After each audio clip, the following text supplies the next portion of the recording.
સંચો કે મશીન વગર ફક્ત એક ગ્લાસની મદદથી બનાવો ફ્રેન્ડ્સ નવીન રીતે ક્રિસ્પી એવી સેવ, જો બાળકોને ખૂબ જ પ્રિય હોય છે.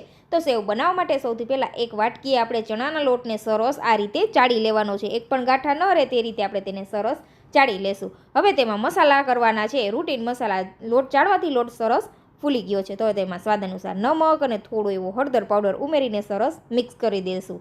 હવે તેમાં થોડું પાણી ઉમેરતા જઈને આનું ઘટ એવું આપણે બેટર રેડી કરવાનું છે. તો આ રીતનું ફ્રેન્ડ્સ આપણે રિબિન પડતું બેટર રાખેલું છે અને એક પણ ગાંઠા ન રહે બેટરની અંદર તે રીતે આપણે બેટર રેડી કરવાનું છે. આ સેવ બાળકોની ખૂબ પ્રિય હોય છે. આપણે માર્કેટમાંથી ખરીદીએ છીએ તે કેવા તેલમાં બનેલી હોય છે તે આપણને ખબર નથી હોતી ફ્રેન્ડ્સ. તો તમે ઘરે ફક્ત 10 મિનિટની અંદર જ આ સેવ રેડી કરી શકો છો. હવે બેટરની અંદર 2 ચમચી જેટલું ગરમ તેલ ઉમેરવાનું છે અને સરસ મિક્સ કરી દેશું. પછી લઈ લેવાનો છે ગ્લાસ. તેની અંદર તમારે કોઈ પણ પ્રકારની પ્લાસ્ટિકની થેલી પણ ચાલે અથવા દૂધની કોથળી છે, મીઠાની કોથળી છે, તેને ધોઈને સરસ કોરી કરીને તમે ઉપયોગમાં લઈ શકો છો. તો હવે જેટલું બેટર સમાય એટલું કોથળીમાં આપણે બેટર ઉમેરી દેશું અને મીડિયમ એવો હોલ કરી દેવાનો છે. અને આ રીતે ગરમ તેલની અંદર આપણે સેવ પાડી લેવાની છે. તો સેવ પાડવાની ફ્રેન્ડ્સ સાવ નવીન રીત છે. આ રીતથી સેવ બનાવશો ને એટલે પરફેક્ટ જેવી માર્કેટમાં મળે છે એવી જ સેવ તમે ઘરે રેડી કરી લેવાના છો.